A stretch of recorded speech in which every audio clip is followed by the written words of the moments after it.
क्या आपको पता है हमारी अर्थ का एवरेज टेम्परेचर कितना है? It's around 14.9 degree centigrade. और ये जो एवरेज टेम्परेचर होता है ये स्पेशली भी वेरी करता है। फॉर इंस्टेंस अगर मैं इक्वेटोरियल रीजन की बात करता हूँ, मतलब इक्वेटर के पास वाले रीजन की बात करता हूँ, तो यहाँ का जो एवरेज टेम्परेचर होता है it's between 25 to 27 degree centigrade, 25 से 27 के बीच में होता है। और जैसे जैसे मैं पोल्स की तरफ मूव करता जाता हूँ वैसे वैसे एवरेज टेम्परेचर कम होता जाता है। और हमने हमारे लास्ट वीडियो में इंसोलेशन के बारे में देखा था कि अगर मैं इंसोलेशन को इक्वेटर पे एब्सोल्यूट मानता हूँ, 100% मानता हूँ, तो जैसे जैसे मैं पोल्स की तरफ बढ़ता जाता हूँ वैसे वैसे इंसोलेशन का परसेंटेज भी कम होता जाता है। तो हमारे दिमाग में एक सवाल आता है कि क्या कोई कोरिलेशन है बिटवीन इंसोलेशन एंड टेम्परेचर? तो बिल्कुल है। इनफैक्ट मैं आपको एक बात बताता हूँ कि जो हमारा इंसोलेशन होता है that is incoming solar radiation and to quote Trewartha which is analogous to short wave radiations traveling at 186,000 miles per second आती है हमारी अर्थ के ग्राउंड सरफेस पे हिट करती है। और ये जो सोलर एनर्जी होती है it gets converted into heat energy और सेंसिबल हीट और स्टोर हो जाती है, जो कि कुछ देर बाद रिलीज हो जाती है। जैसे ये रिलीज होती है तो उस एरिया का एक स्पेसिफिक टेम्परेचर बन जाता है। तो जैसे जैसे हमारा इंसोलेशन वेरी करता है वैसे वैसे हमारा टेम्परेचर भी वेरी करता है। मैं आपको एक हाइपोथेटिकल एग्जांपल से इस चीज को समझाता हूं, जिसमें मैं दो डिवाइसेस यूज करूंगा। सबसे पहला पायरेनोमीटर विच मेजर्स इंसोलेशन इन लैंगलेस, जो कि एक यूनिट होती है, और दूसरा थर्मोमीटर जिसके बारे में आपको पता ही है, विच measures temperature in degree centigrade. और ये दोनों डिवाइसेस को लेकर पहुंच जाता हूं इक्वेटर पे। और इक्वेटर पे मैं तब पहुंचूंगा जब इक्विनॉक्स होगा, मतलब when sun is exactly overhead the equator. यहां पर मैं देखता हूं कि जो टेम्परेचर जो है रीडिंग वो 30 डिग्री प्लस ही मिलती है मेरे को, और इंसोलेशन की भी अच्छी खासी मात्रा देखने को मिलती है। और जैसे जैसे मैं पोल्स की तरफ मूव करता हूं वैसे वैसे इंसोलेशन की भी जो रीडिंग है वो कम होती जाती है और टेम्परेचर भी ड्रॉप होता जाता है। मतलब there is definitely a positive correlation between insolation and temperature. But है ना, यहाँ पर मुझे एक थोड़ी सी चौंका देने वाली बात मिलती है कि मुझे पता तो था कि पोल्स पर टेम्परेचर कम मिलेगा, पर इतना कम मिलेगा with respect to change in insolation, ये मुझे बिल्कुल एक्सपेक्टेड नहीं था। तो या तो फिर पोल्स पे इंसोलेशन कम आ रहा है, या तो फिर इंसोलेशन आ तो रहा है, सोलर एनर्जी आ तो रही है, पर वो हीट एनर्जी में कन्वर्ट नहीं हो पा रही, शायद रिफ्लेक्ट हो रही है। तो there are definitely some factors which affect the variation of insolation. और अगर इन फैक्टर्स को मैं समझ गया तो मैं इंसोलेशन के वेरिएशन को भी समझ जाऊंगा, और अगर मैं उसको भी समझ गया तो मैं टेम्परेचर के वेरिएशंस को समझ जाऊंगा, और अगर मैं वो भी समझ गया तो मैं पूरा टॉपिक समझ जाऊंगा। और बाकी आप तो अपने आप में समझदार हैं ही। तो चलिए स्टार्ट करते हैं सबसे पहले the factors which affect the variation of insolation को स्टार्ट करते हैं।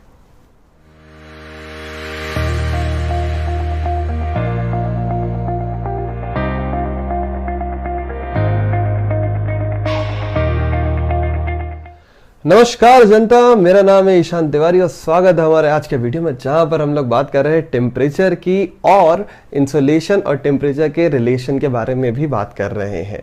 तो अभी तक जो हम बात कर चुके हैं उसके हिसाब से जो टेम्परेचर है वो इंसोलेशन के साथ पॉजिटिव कोरिलेशन रखता है। और कौन कौन से फैक्टर्स है उनके बारे में जल्दी से डिस्कस कर लेते हैं, विच अफेक्ट्स और determines the variation of insolation. तो फैक्टर नंबर 1, लैटिट्यूड। भाई जैसे जैसे लैटिट्यूडनली हम मूव करते हैं फ्रॉम इक्वेटर वैसे वैसे इंसोलेशन कम होता जाता है, और चूंकि इंसोलेशन कम होता है तो करस्पॉन्डिंगली हमारा टेम्परेचर भी कम होता जाता है। सही बात है। Second factor, the distance of the earth from the sun. हमारी जो अर्थ है वो सन के अराउंड रेवोल्यूट करती है, और ऐसे दो पॉइंट्स आते हैं जब अर्थ जो है वो सन के सबसे करीब में होती है और जब सन से सबसे दूरी पे होती है। जो सबसे करीबी पॉइंट होता है उसको हम कहते हैं पेरिहीलियन, और जो सबसे दूरी वाला पॉइंट होता है उसको हम कहते हैं एपिहीलियन।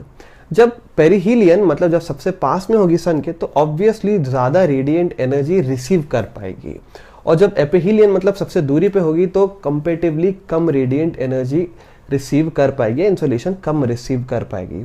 और ये जो वेरिएशन है it is about plus minus 3.5% of the mean insolation received through out the year.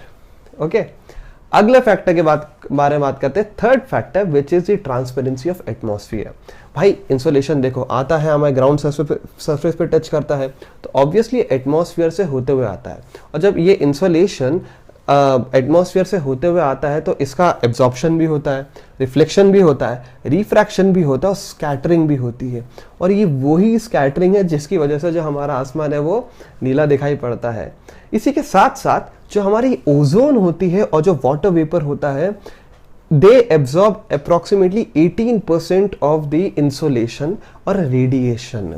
और इसी के साथ साथ एक और चीज होती है कि हमारा जो इंसोलेशन जो हम रिसीव करते हैं वो वापस रिफ्लेक्ट भी हो जाता है back into the space.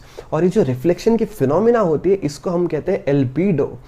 एल्बीडो comes from a Latin word albus, जिसका मतलब होता है वाइट, सफेद। और ये जो एल्बीडो की फिनोमिना होती है ये क्लाउड्स की वजह से भी होती है, आइस कैप्स की वजह से भी होती है, वाटर बॉडीज की वजह से भी होती है, इनफैक्ट ग्राउंड सरफेस की वजह से भी होती है। बस ये रहता है कि clouds, ice caps, water bodies, इनकी वजह से जो रिफ्लेक्शन हो रहा है या एल्बिडो होता है ये काफी सिग्निफिकेंट होता है। इसीलिए पोल्स पर, याद करो जो मैंने शुरुआत में बोला था कि पोल्स पर मेरे को टेम्परेचर बहुत ज़्यादा कम मिलता है, वो इसलिए मिलता है क्योंकि जो स्नो होती है, जो आइस होती है, वो एल्बिडो कर देती है और ये जो सोलर एनर्जी होती है कन्वर्ट नहीं हो पाती है किसमें, हीट एनर्जी में। एग्जैक्टली। और इस एल्बिडो के प्रिंसिपल को हम गर्मी के सीजन में भी इस्तेमाल करते हैं। फॉर एग्जाम्पल जो गर्मी में आप गमछा बांधते हैं वो कैसा होता है, एल्बस या व्हाइट इन कलर होता है। इसी के साथ साथ जो आप हैंड ग्लोव्स पहनते, जो टू व्हीलर चलाते हैं या जो ओवरकोट पहनते हैं वो भी कैसा होता है, व्हाइट कलर का होता है। क्यों? ताकि आप एल्बस मतलब व्हाइट, मतलब आप उसको रिफ्लेक्ट कर सके और आपको गर्मी कम लगे। फोर्थ फैक्टर जो आता है वो है एनर्जी आउटपुट फ्रॉम द सन। भाई सन खूब सारी एनर्जी रेडिएट करता है और हमारी अर्थ तक half of the billionth of that energy आती है और उसको हम एटमॉस्फेयर के आउटर सरफेस पर मेजर करते हैं, जैसा हमने प्रीवियस वीडियो में देखा था। और उसको हमने क्या कहा था, सोलार कांस्टेंट। अब क्या है कि हमारा जो सन है ना वो अधेड़ उम्र का हो चुका है। अधेड़ उम्र का मतलब जो स्टार की जो एक लाइफ साइकिल होती है, जो लाइफ स्पैन होता है, it's about 5 to 7.5 billion years और हमारा सन ऑलरेडी 4.6 बिलियन ईयर्स का हो ही चुका है, मतलब अपनी 60s में होगा करीब करीब। और इस कारण से क्या होता है, उस पर कई बार खूब सारे डार्क स्पॉट्स आ जाते हैं जिनको हम सन स्पॉट्स भी कहते हैं। ये जो डार्क स्पॉट्स होते हैं, जो सन स्पॉट्स होते हैं, ये कंपेरेटिवली लेस वार्मर रीजन होते हैं और ये मैग्नेटिकली इंटेंस रीजन होते हैं। और इनके जो आसपास का रीजन होता है वो ज़्यादा ब्राइटेंड होता है और ज़्यादा हॉट होता है। और ये जो बाजू का जो रीजन होता है इसको हम फैक्यूले बोलते हैं या प्लेजेस बोलते हैं। अब क्या होता है कि सनस्पॉट अगर एक साथ खूब सारे आ जाते हैं और हमारी अर्थ के सामने एकदम से आते हैं तो ऑब्वियसली जो हमें इंसोलेशन रिसीव होता है वो वेरी कर जाता है, उसमें वेरिएशन होता है। और चूंकि इंसोलेशन में वेरिएशन होगा तो ऑब्वियसली हमारे टेम्परेचर में भी वेरिएशन देखने को मिलता है। अब ये जो इंसोलेशन का जो वेरिएशन होता है ड्यू टू सनस्पॉट, इसकी भी एक साइकिल होती है जिसके बारे में अभी भी रिसर्च चल ही रही है।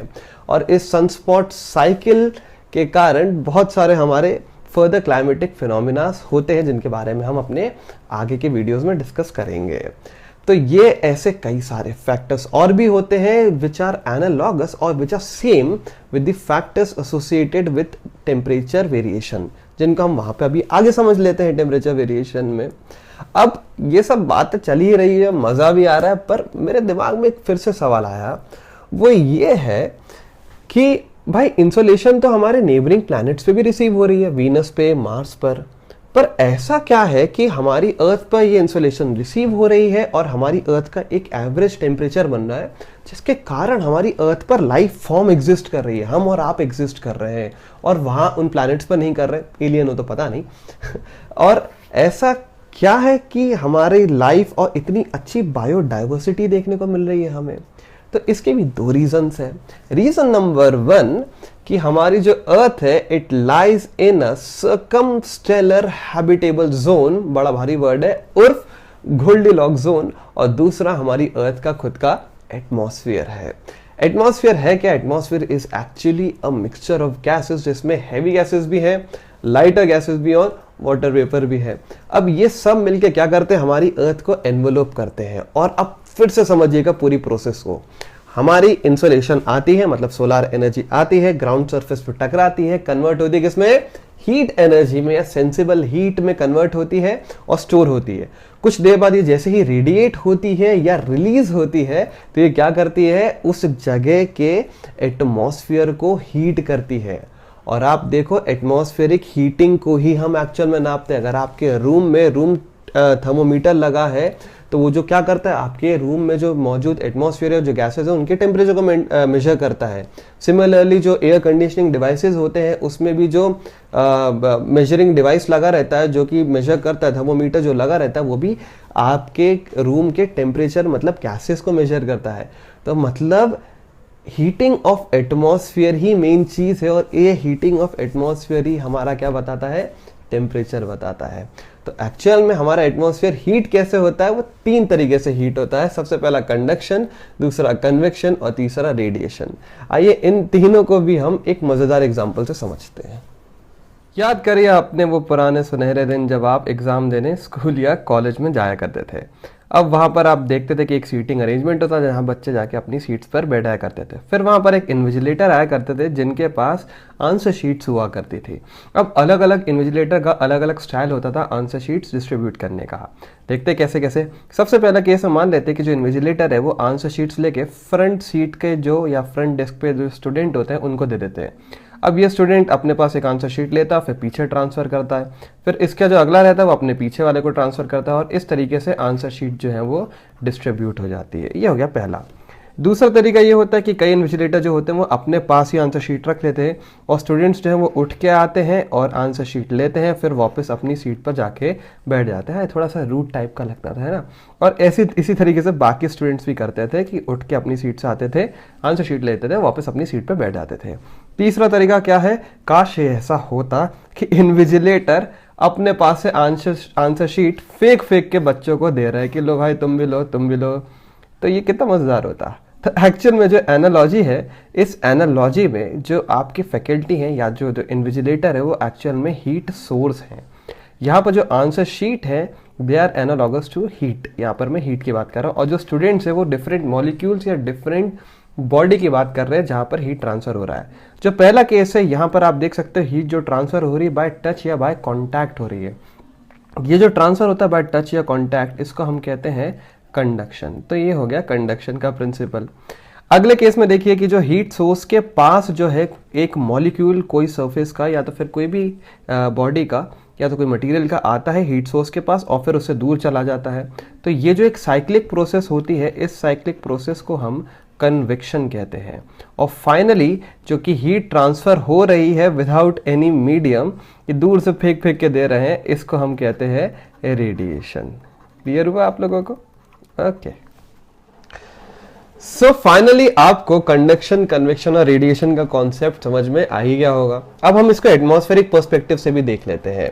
कंडक्शन क्या होता है? Conduction is the transfer of heat between molecules और from one body to another by contact और टच। इसमें 2 चीज ध्यान रखिएगा जरूर कि जो कंडक्शन मैकेनिज्म होती है इसमें जो हीट ट्रांसफर होता है वो हमेशा वार्मर बॉडी से कोल्डर बॉडी की तरफ होता है, मतलब गर्म से ठंडे की तरफ मूव होती है हमेशा हीट एनर्जी। और दूसरी चीज इसमें एक चीज होती है कंडक्टिविटी। अगर जो कंडक्टर है मतलब जो मीडियम है अगर वो गुड कंडक्टर है तो हमेशा जो हीट ट्रांसफर होगा बहुत अच्छा और बहुत इफेक्टिव और काफी दूर तक होगा। और अगर वो पुअर कंडक्टर या बैड कंडक्टर है तो हीट ट्रांसफर अच्छे से नहीं हो पाएगा।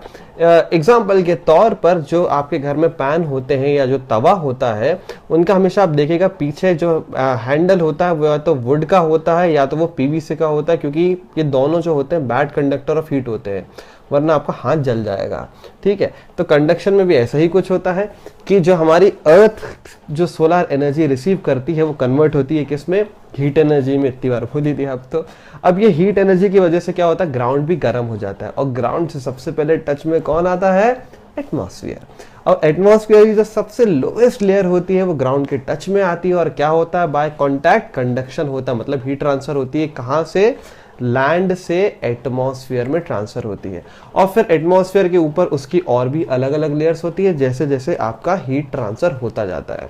पर यहाँ पर भी एक थोड़ा सा ट्विस्ट है, वो ये है कि जो हमारी एटमॉस्फेयर है या जो हमारी एयर है it is a bad conductor of heat. क्या कर सकते हैं? इसी कारण से जो हमारा हीट ट्रांसफर होता है it is effective only up to few metres of lower atmosphere, ज्यादा ऊंचाई तक नहीं हो पाता है और ये उतना इफेक्टिवली भी हीट ट्रांसफर नहीं हो पाता। इसीलिए हम जैसे वर्टिकली मूव करते हैं, ऊपर की तरफ मूव करते हैं, वैसे वैसे टेम्परेचर कम होता जाता है। ठीक है। दूसरा कन्वेक्शन। कन्वेक्शन में क्या होता है कि the heat transfer by the movement of molecules of a substance or material, especially in fluids या gases, इन्हीं में देखने को मिलता है। होता क्या है, हम इसको फिर से समझते हैं कि हमारा ग्राउंड अब हीट हो चुका है। क्यों? क्योंकि एनर्जी कन्वर्शन हो चुका है। अब जब ये हीट होता है तो उसके ऊपर एटमॉस्फेयर है। अब यहाँ पर हम कंसिडर करते हैं कि एयर पार्सल को, एक हिस्से को कंसिडर करते हैं। अब जब ये एयर पार्सल ग्राउंड के टच में आता है तो क्या होगा, by the mechanism of conduction वो गर्म होगा। अब जैसे ही गर्म होता है तो गैसेस की प्रॉपर्टी होती है कि they expand on heating and contracts on cooling. और चूंकि ये एक ओपन सिस्टम है, क्लोज सिस्टम है नहीं, तो जैसे ही गर्म होती है आपका एयर पार्सल हीट अप होता है तो क्या करता है, वो एक्सपैंड होता है और क्या करता है, राइज अप या असेंड होता है। और वो जैसे ऊपर बढ़ता है और ऊपर जाता है तो टेम्परेचर कम होता है। कंडक्शन में भी हमने देख ही लिया है, जैसे ऊपर जाता है तो वो क्या होगा, ठंडा होगा। और जैसे ही ठंडा होगा तो क्या करेगा, वो कंप्रेस करेगा और नीचे आएगा। और जैसे ही नीचे आएगा फिर से गर्म होगा, फिर से क्या करेगा, असेंड करेगा, ऊपर जाएगा, कूल होगा, ठंडा होगा, कंप्रेस होगा, फिर क्या होगा, डिसेंड करेगा। और ये एक साइकिल चालू हो जाती है जिसको हम कन्वेक्टिव साइकिल या कन्वेक्शन भी बोलते हैं कई बार। अब यहां पर एक चीज समझिएगा, जब ये एयर पार्सल कंप्रेस होके नीचे आता है और ये दूसरी बार असेंड होता है तो उसके लिए वो गर्म होता है। पर अब यहाँ पर वो एक नहीं, दो कारणों से गर्म होता है। सबसे पहला कंडक्शन की, भाई ग्राउंड गर्म है तो ये एयर पार्सल जैसे उसके टच में आता है क्या होता है, गर्म होता है। और साथ ही साथ अब यहाँ पर क्या होता है, एक चीज होती है जिसको हम कहते हैं ड्राई एडियाबैटिक हीटिंग। गैसेस की एक प्रॉपर्टी होती है कि जब वो कंप्रेस होती है, क्या होती है, कंप्रेस होती है, तो उनके अंदर का टेम्परेचर बढ़ जाता है।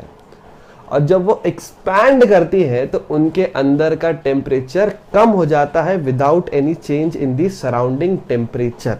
ये चीज ध्यान रखिएगा। तो जैसे ही वो नीचे आते हैं एयर पार्सल तो ग्राउंड के टच में जैसे ही आता है तो कंडक्शन से गर्म होता है, प्लस वो कंप्रेस होता है एयर पार्सल, क्योंकि उसके आजू बाजू भी और हवा है जो कि इसको कंप्रेस करती है, जिसकी वजह से क्या होता है, उसके अंदर का टेम्परेचर बढ़ जाता है। तो दो कारणों से टेम्परेचर बढ़ा तो फिर से क्या करेगी, वो असेंड करेगी, फिर ठंडी होगी, फिर डिसेंड करेगी और ये साइक्लिक प्रोसेस चालू हो जाता है। समझ में आ गया? ये भी बड़ा मजेदार चीज थी। और इसका मैं आपको एक एग्जांपल भी दे सकता हूँ बहुत बढ़िया एडियाबैटिक हीटिंग का। वो ये है कि अगर आपने कभी साइकिल के टायर में पंप से हवा भरी हो या फुटबॉल या बास्केटबॉल में पंप से हवा भरी हो, तो जब आप बार बार हवा भरते हो उसमें तो क्या होता है, एयर कंप्रेस होती है। चूंकि क्लोज सिस्टम होता है तो जब एयर कंप्रेस होती है तो उसके अंदर का टेम्परेचर बढ़ता है, तो आजू बाजू में भी टेम्परेचर हमें महसूस होता है। इसलिए जब आप पंप को छूते हो तो वो हमें गर्म होता महसूस होता है और कई बार तो काफी गर्म भी हो जाता है। क्लियर है? अब थर्ड आता है हमारा रेडिएशन। रेडिएशन मतलब the transfer of heat from one body to another without any medium. और मैं शुरुआत से इसका आपको एग्जांपल देते आ रहा हूं, वो है इनकमिंग सोलर रेडिएशन, है कि नहीं भाई? सन से एनर्जी आ रही है, सोलर रेडिएशन आ रहा है अर्थ पे और बीच में कुछ भी नहीं है, खाली पड़ा है, स्पेस है, कुछ भी नहीं है, वेकेंट है, और ये अर्थ पे रिसीव होती है और बाकी तो कहानी आपको पता ही है क्या होता है, हीट एनर्जी में कन्वर्ट होती है। अब रेडिएशन का जो प्रिंसिपल है वो बेसिकली दो लॉस को फॉलो करता ही है। सबसे पहला वीन्स डिस्प्लेसमेंट लॉ और दूसरा स्टीफन बोल्ट्जमैन लॉ। इसी के साथ साथ जो रेडिएशन है हमारी अर्थ पर किस तरीके से काम करता है, आइए इसको हम अच्छे से और समझ लेते हैं।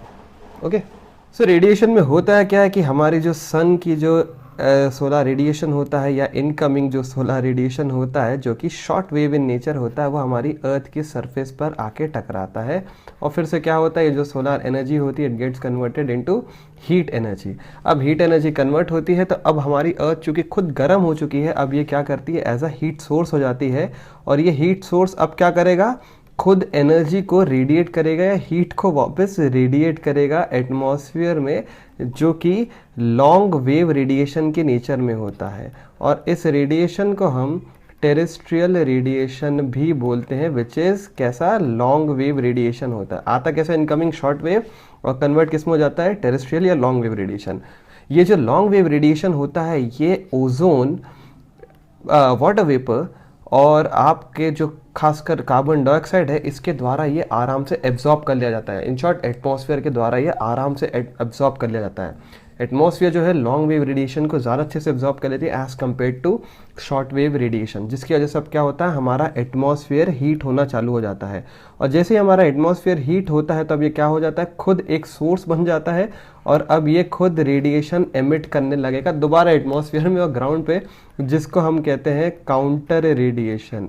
अब ये काउंटर रेडिएशन होगा which further increases the overall temperature. ये जो टोटल जो फिनोमिना हो रहा है, इस फिनोमिना को हम कहते हैं ग्रीन हाउस इफेक्ट। और ये ग्रीन हाउस इफेक्ट ही होता है जिसकी वजह से क्या होता है, हमारा अर्थ का एक एवरेज टेम्परेचर बन पाता है। और ये प्रिंसिपल कैसे होता है, रेडिएशन की मदद से होता है। अब फिर से इसको एक बार जल्दी से समराइज कर लेते हैं कि क्या हुआ कि शॉर्ट वेव रेडिएशन आया, किस में चेंज हो गया, टेरेस्ट्रियल रेडिएशन में। और ये टेरेस्ट्रियल रेडिएशन बहुत इंपॉर्टेंट है क्योंकि ये टेरेस्ट्रियल रेडिएशन ही है जो कि मैक्सिमम हीटिंग ऑफ एटमॉस्फेयर करता है। अब मान लेते हैं कि कार्बन डाइऑक्साइड की वैल्यू अचानक से हमारे एटमॉस्फेयर में इंक्रीज हो गई है। अगर ऐसा होता है तो क्या होगा, ज़्यादा एब्जॉर्प्शन होगा, और ज़्यादा एब्जॉर्प्शन होगा तो ज़्यादा गर्मी होगी और ओवरऑल जो हमारे अर्थ का टेम्परेचर है वो बढ़ जाएगा।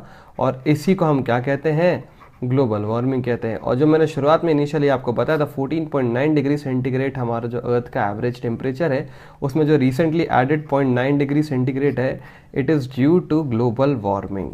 इनफैक्ट हमारे इंडिया में भी अभी रिसेंट स्टडीज़ के हिसाब से पास्ट कुछ डिकेड्स में 0.7 डिग्री सेंटीग्रेड जो है वो टेम्परेचर बढ़ गया है। क्यों? क्योंकि हमारा एब्जॉर्प्शन जो है टेरेस्ट्रियल रेडिएशन का बढ़ गया है by carbon dioxide gas CO2 का एमिशन होता है। और ऑब्वियसली काउंटर रेडिएशन भी बढ़ेगा, और काउंटर रेडिएशन बढ़ेगा तो ओवरऑल टेम्परेचर भी बढ़ेगा।